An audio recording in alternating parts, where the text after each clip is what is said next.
Hi ನಮಸ್ತೆ ಸ್ನೇಹಿತರೆ, ಎಲ್ರಿಗೂ ಕೂಡ ಮತ್ತೊಮ್ಮೆ ನಿಮ್ಮ ಯೂಟ್ಯೂಬ್ ಚಾನಲ್ಗೆ ಪ್ರೀತಿಯ ಸ್ವಾಗತ. ಇವತ್ತು ಪತ್ರಿಕೆಯಲ್ಲಿ ಓದಿರ್ತೀರ ಎಲ್ಲರೂ ಕೂಡ, ಚೌತಿ ಆದ್ಮೇಲೆ ನೌಕರಿ ಗ್ಯಾರಂಟಿ ಅಂತೇಳಿ ಹೆಡ್ಲೈನ್ ಬಂದಿತ್ತು. ಸೊ ಅದರ ಅಡಿಯಲ್ಲಿ ಹಲವಾರು ಮಾಹಿತಿಗಳನ್ನ ಹಂಚಿಕೊಳ್ಳಲಾಗಿತ್ತು. ಸರ್ಕಾರದಿಂದ ಯಾವೆಲ್ಲ ನೇಮಕಾತಿಗಳನ್ನ ಮಾಡ್ತೀವಿ ನೆಕ್ಸ್ಟ್ ಅಪ್ಕಮಿಂಗ್ ಅಂತ. ನಮಗಿರುವಂತ ಮಾಹಿತಿ ಪ್ರಕಾರ ಇನ್ನೊಂದು 2-3 ದಿನಗಳಲ್ಲಿ ಏನಿ ಸುತ್ತೋಲೆ ಇತ್ತು ಸರ್ಕಾರದಿಂದ ಹೊರಡಿಸಿದಂಥದ್ದು, ನೇಮಕಾತಿಗಳನ್ನ ತಡೆ ಹಿಡಿಯಿರಿ ಅಂತೇಳಿ ಒಳ ಮೀಸಲಾತಿಗೋಸ್ಕರ, ಅದು ಕ್ಲಿಯರ್ ಆಗತ್ತಂತೆ. ಸೊ ಅದು ಕ್ಲಿಯರ್ ಆದ್ಮೇಲೆ ನೆಕ್ಸ್ಟ್ ಇರುವಂತದ್ದೇ ಒಳ ಮೀಸಲಾತಿಯ ಸುಗ್ರೀವಾಜ್ಞೆಯನ್ನು ಹೊರಡಿಸುವಂಥದ್ದು. ಸೊ ಅದು ಕೂಡ ಆಗತ್ತೆ, ಡೋಂಟ್ ವರಿ, ಯಾವುದೇ ರೀತಿ ಸಮಸ್ಯೆ ಆಗಲ್ಲ ಈ ಒಂದು ನೇಮಕಾತಿ ವಿಚಾರಕ್ಕೆ ಸಂಬಂಧಪಟ್ಟಾಗೆ. ಸೊ ಅಂದಾಗೆ ಮೊದಲು ಲ್ಯಾಂಡ್ ಸರ್ವೇದು ಒಂದು ಕ್ಲಿಯರ್ ಮಾಡ್ಬಿಡ್ತೀನಿ. ಈಗ ಆಲ್ರೆಡಿ ಲ್ಯಾಂಡ್ ಸರ್ವೇದು ನೋಟಿಫಿಕೇಶನ್ ಆಗಿತ್ತು, ಬಟ್ ಪರೀಕ್ಷೆ ಆಗ್ಬೇಕಿತ್ತು, ಅದನ್ನ ಒಳ ಮೀಸಲಾತಿ ವಿಚಾರವಾಗಿ ತಡೆ ಹಿಡಿದಿದ್ರು. ಅದನ್ನ ಮಾಡ್ತಾರಾ ಅಥವಾ ಇನ್ನಷ್ಟು ಅಂದ್ರೆ ಹೊಸ ಒಂದು ಅಧಿಸೂಚನೆಯನ್ನು ಹೊರಡಿಸ್ತಾರ ಅಂತ ಕೇಳ್ತಾ ಇದ್ರೆ. ಬಟ್ ಇವತ್ತು ಪತ್ರಿಕೆ ಪ್ರಕಟಣೆಯಲ್ಲಿ ಬಂದಿರುವಂತಹ ಮಾಹಿತಿ, 650 ಹುದ್ದೆಯನ್ನ KPSC ಮೂಲಕ ನೇರ ನೇಮಕಾತಿ ಮಾಡೋದಕ್ಕೆ ಹೊಸ ಅಧಿಸೂಚನೆಯನ್ನು ಹೊರಡಿಸ್ತೀವಿ ಅಂತ ಹೇಳಿದ್ದಾರೆ. ಸೊ ಇದೊಂದು ಕ್ಲಿಯರ್. ಅಂಡ್ ಗ್ರಾಮ ಪಂಚಾಯತಿ ಕಾರ್ಯದರ್ಶಿ ಗ್ರೇಡ್ 1 ವೃಂದದ ಹುದ್ದೆಗಳು, ಅದಕ್ಕೂ ಕೂಡ ನೋಟಿಫಿಕೇಶನ್ ಆಗುತ್ತಂತೆ. ಸೊ ಅದು ಕೂಡ ಅಂದ್ರೆ ಈಗ ಆಲ್ರೆಡಿ ಸಲ್ಲಿಕೆ ಆಗಿದೆ ಸರ್ಕಾರದ ಮಟ್ಟದಲ್ಲಿ.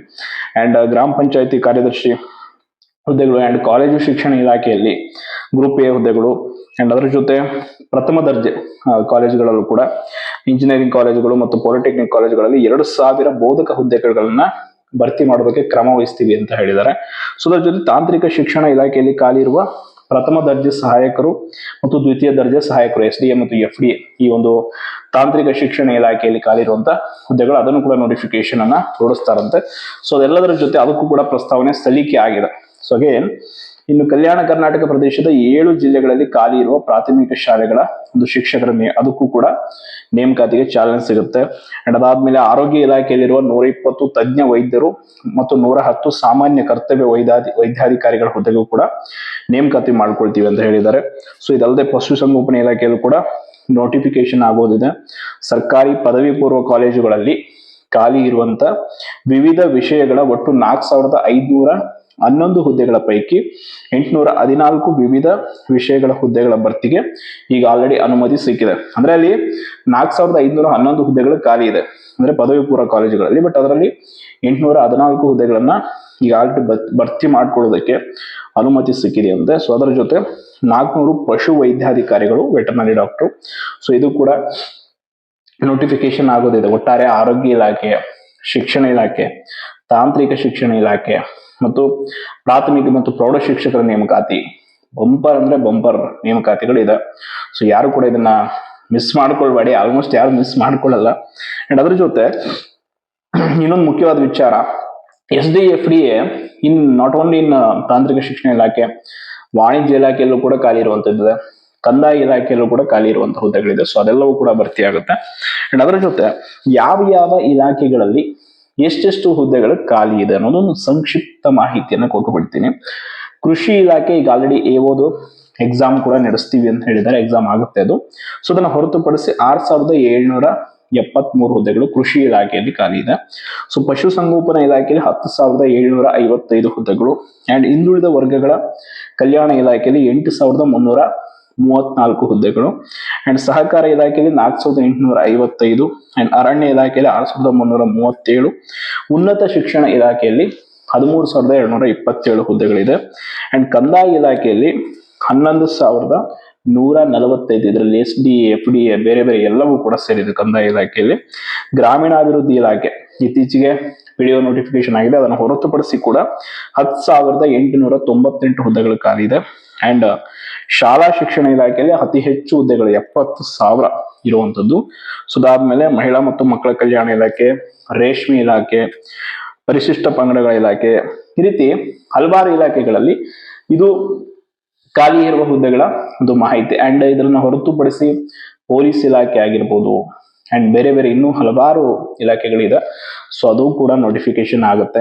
ನೋಟಿಫಿಕೇಶನ್ ಅಂತೂ ಯಾವುದೇ ಅಡ್ಡಿ ಆಗುವಂತದ್ದು ಸಾಧ್ಯತೆ ಕಡಿಮೆ ಇದೆ. ಈಗ ಆಲ್ರೆಡಿ ಅಲೆಮಾರಿ ಸಮುದಾಯಕ್ಕೆ ಸಂಬಂಧಪಟ್ಟಾಗೆ ಅವ್ರು ಹೋರಾಟ ಮಾಡ್ತಾ ಇದ್ದಾರೆ, ಒಳ ಮೀಸಲಾತಿಯಲ್ಲಿ ಅನ್ಯಾಯ ಆಗಿದೆ ಅಂತ. CM ಅವರು ಅವರಿಗೆ ಸ್ಪೆಷಲ್ ಪ್ಯಾಕೇಜ್ ಅನ್ನ ಕೊಟ್ಟು ಏನೋ ಒಂದು ಮಾಡೋಣ ಅನ್ನೋದು ನಿರ್ಧಾರ ಇದೆಯಂತೆ. ಬಟ್ ಅದು ಎಷ್ಟರ ಮಟ್ಟಿಗೆ ಕೈಗೂಡುತ್ತೆ ಅನ್ನೋದು ನೋಡ್ಬೇಕು. ಬಟ್ ಅವರು ಕಾನೂನಾತ್ಮಕವಾಗಿ ಕೂಡ ಹೋರಾಟ ಮಾಡ್ತೀವಿ ಅನ್ನೋ ಒಂದು ಮಾಹಿತಿಯನ್ನು ಈಗ ಆಲ್ರೆಡಿ ನೀಡಿದ್ದಾರೆ, ಅದು ಕೂಡ ಕಾದು ನೋಡೋಣ. ಒಟ್ಟಾರೆ ಸರ್ಕಾರ ಅಂತೂ ಈಗ ಒಳ ಮೀಸಲಾತಿಯ ಸುಗ್ರೀವಾಜ್ಞೆಯನ್ನು ಹೊರಡಿಸೋದಕ್ಕೆ ಕಾದು ಕುಂತಿದೆ. ಅಂಡ್ ಅದಾದ ಕ್ಷಣದಲ್ಲೇ ಈ ಒಂದು ನೋಟಿಫಿಕೇಶನ್ಗಳ ವಿಚಾರವನ್ನು ಕೂಡ ಕೈಗೆತ್ತಿಕೊಳ್ಳಲಾಗುತ್ತೆ. ಹೊಸ ಒಂದು ಮೀಸಲಾತಿ ವರ್ಗೀಕರಣದ ಪ್ರಕಾರ ರೋಸ್ಟರ್ ರೆಡಿ ಆಗುತ್ತೆ, ಅದೆಲ್ಲವೂ ಆಗುತ್ತೆ.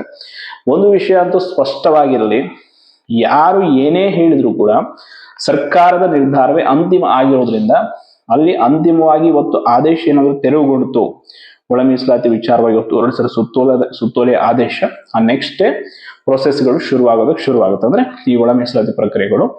ಆದ್ರಿಂದ ನೀವು ಯಾವುದೇ ಕಾರಣಕ್ಕೂ ವರಿ ಮಾಡ್ಕೊಳಕ್ ಹೋಗ್ಬೇಡಿ. ನಿಮಗೆ ಈಗ ಯಾವ ಇಲಾಖೆಗೆ ಓದ್ತಾ ಇದ್ದೀರಾ, ಯಾವ ಇಲಾಖೆ ಸ್ಪೆಸಿಫಿಕ್ ಆಗಿ ನೀವು ಟಾರ್ಗೆಟ್ ಮಾಡ್ತಿರೋದು, ಕಂದಾಯ ಇಲಾಖೆನ, ಶಿಕ್ಷಣ ಇಲಾಖೆನ, ಪೊಲೀಸ್ ಇಲಾಖೆನ, ಆರೋಗ್ಯ ಇಲಾಖೆ, ಯಾವ ಇಲಾಖೆಯಲ್ಲಿ ಯಾವ ಹುದ್ದೆಗೆ ನೀವು ಓದ್ತಾ ಇದ್ದೀರಾ, ಸೊ ಅದಕ್ಕೆ ಏನ್ ಬೇಕು ರಿಸೋರ್ಸಸ್, ಸಿಲೆಬಸ್, ಅದರ ರಿಲೇಟೆಡ್ ಮಾಹಿತಿಯನ್ನ ಹೆಚ್ಚೆಚ್ಚು ಕಲೆ ಹಾಕಿ. ಅದನ್ನು ಹೊರತುಪಡಿಸಿ ಈ ಒಳ ಮೀಸಲಾತಿ ಆಗೋದು ಬೇರೆ ಏನೋ ಪ್ರಕ್ರಿಯೆ ಬಗ್ಗೆ ತಲೆ ಕೆಡಿಸ್ಕೊಳಕ್ ಹೋಗ್ಬೇಡಿ, ಅದು ನಿಮ್ಮನ್ನ ಗೊಂದಲಕ್ಕೆ ಈಡು ಮಾಡುತ್ತೆ. ಸೊ ಜಸ್ಟ್ ನೀವು ಕಾನ್ಸಂಟ್ರೇಟ್ ಮಾಡಬೇಕಾಗಿರೋದು ಮಾಹಿತಿಯನ್ನ ತೆಕ್ಕೊಳ್ಳುವಂಥದ್ದು, ಅದರಿಂದ ರಿಸೋರ್ಸಸ್ ತೆಗೆಯೋದು, ಸಿಲೆಬಸ್ ತೆಗೆಯೋದು, ಕ್ವಶನ್ ಪೇಪರ್ಸ್ಗಳನ್ನ ತೆಕ್ಕೊಳ್ಳೋದು, ಓದೋದಕ್ಕೆ ಶುರು ಮಾಡೋದು. SDFDA ಮಾತ್ರ ಭರ್ಜರಿ ನೋಟಿಫಿಕೇಶನ್ ಇದೆ. ಹತ್ತತ್ರ 4600 ಹುದ್ದೆಗಳು ಅನ್ನೋ ಒಂದು ಮಾಹಿತಿ ಇದೆ. ಎಲ್ಲ ಬೇರೆ ಬೇರೆ ಇಲಾಖೆಗಳಲ್ಲಿ ಚೆನ್ನಾಗಿ ಪ್ರಿಪರೇಷನ್ ಮಾಡಿದ್ದಾದ್ರೆ ಒಳ್ಳೆ ಒಂದು ನೋಟಿಫಿಕೇಶನ್ ಈ ಬಾರಿ ಸಿಗುತ್ತೆ. Syllabus as it is same, ಅದು ಬದಲಾವಣೆ ಬಗ್ಗೆ ಯಾವ ಮಾಹಿತಿ ಇಲ್ಲ. ಏಜ್ ರಿಲ್ಯಾಕ್ಸೇಷನ್ ಖಂಡಿತವಾಗಿ ಸರ್ಕಾರದಿಂದ ಸಿಗುತ್ತೆ ಅಂತ ಹೇಳ್ತಾ ಇಷ್ಟು ಮಾಹಿತಿ ಇದೆ. ಇದು ನಿಮಗೆ ತೃಪ್ತಿ ನೀಡಿದೆ ಅನ್ಕೊಳ್ತೀನಿ. ಸೊ ಇನ್ನೂ ಏನಾದರೂ ಹೆಚ್ಚಿನ ಮಾಹಿತಿ ಬೇಕಿದ್ರೆ ದಯವಿಟ್ಟು ಕಮೆಂಟ್ ಮಾಡಿ. ಧನ್ಯವಾದ.